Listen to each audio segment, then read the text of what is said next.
রাজশাহী থেকে আমাদের সাথে আরো যুক্ত আছেন সহকর্মী রাশিদুল হক রুশো। রুশো, আজ সেখানকার হাসপাতালের পরিস্থিতি কেমন দেখছেন? আমি কতজন নতুন আক্রান্ত হয়েছে কোনো তথ্য জানতে পেরেছেন কিনা? চৈতি, সর্বশেষ আমার কাছে যা তথ্য আছে যে গেল 24 ঘন্টায় রাজশাহী মেডিকেল কলেজ হাসপাতালে নতুন করে 20 জন হামের উপসর্গ নিয়ে রোগী ভর্তি হয়েছেন। এরা সবাই কিন্তু শিশু। তো এই যে প্রতিদিনের সংখ্যাটি কিন্তু আসলে এমনই, প্রতিদিনই আমরা দেখছি যে গড়ে 20 জন করে যদি বলি এই সংখ্যায় রোগী কিন্তু প্রতিদিন ভর্তি হচ্ছে। আর এর বিপরীতে যদি বলি যে নিরাময় হয়ে বাড়িতে ফিরছে এরকম শিশুর সংখ্যা দেখা যাচ্ছে যে 3 থেকে 5 জনের মতো। যে অর্থাৎ এই যে হামের উপসর্গ নিয়ে যে সমস্ত রোগীরা আসছেন এই সংখ্যাটি কিন্তু দিনে দিনে বাড়ছে। এই প্রাদুর্ভাব শুরু হওয়ার পর থেকে যে অবস্থা হাসপাতালের আমরা দেখেছি যে শিশু ওয়ার্ডগুলোতে, যে অনেক সময় এই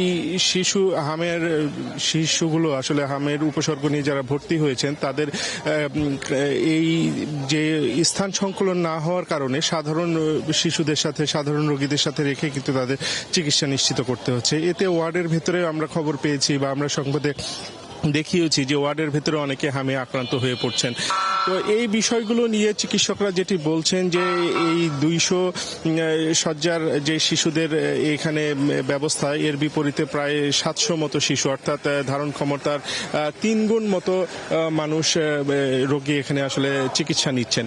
তো এই ক্ষেত্রে তো চিকিৎসকদের কিছুটা হিমশিম খেতে হচ্ছে। তবে যেটি বড় চ্যালেঞ্জ হয়ে দাঁড়িয়েছে যে এখানকার আইসিইউ সংকট, এই আইসিইউ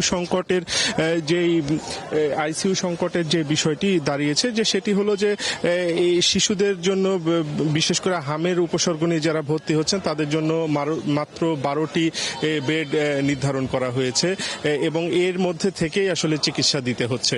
তো সব মিলিয়ে হাসপাতাল কর্তৃপক্ষ বলছেন যে তাদের যা সক্ষমতা সেটি নিয়ে তারা আসলে চেষ্টা চালিয়ে যাচ্ছেন। তবে হামের যে প্রাদুর্ভাব বিভিন্ন অঞ্চলগুলো আছে, শুধু রাজশাহী নয়, রাজশাহীর পাশাপাশি যে চাঁপাইনবাবগঞ্জ, নওগাঁ এই জায়গাগুলোতেও আসলে হামের প্রাদুর্ভাব আসলে বাড়ছে।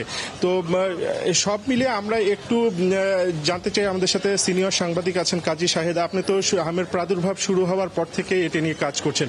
আসলে ওয়ার্ডগুলোর ভিতরে কি অবস্থা, চিকিৎসকদের আসলে কতটুকু বেগ পেতে হচ্ছে, কি অবস্থা চিকিৎসা ব্যবস্থা? আমরা যখন গত কয়েকদিন ধরে তো কভার করছি, তো আমরা যখন যাচ্ছি দেখছি যে বেডের তো জায়গা নেই, এক একটা বেডে দুইটা করে শিশু রাখা হচ্ছে। এছাড়া যে বিছানার বাইরে যে ফ্লোরগুলি ফাঁকা থাকে যেখানে অভিভাবকরা দাঁড়াবেন, আমরা সেখানেও দেখেছি যে শিশুদের জন্য বেড পাতা হয়েছে। তাছাড়া একটা অক্সিজেন কিছুক্ষণ একটা শিশুকে দেওয়া হচ্ছে, তারপরে আবার আরেকজনকে দেওয়া হচ্ছে, মানে যেহেতু অক্সিজেন স্বল্পতা আছে সেটি আমরা দেখেছি। তাছাড়া অনেকে অপেক্ষা করছে, যেমন গতকালও দেখলাম যে 56 জন শিশু শুধুমাত্র আইসিইউ এর অপেক্ষায় আছে। এখন কখন 56 জন শিশু বেড ফাঁকা হবে তারপরে দেখা যাবে।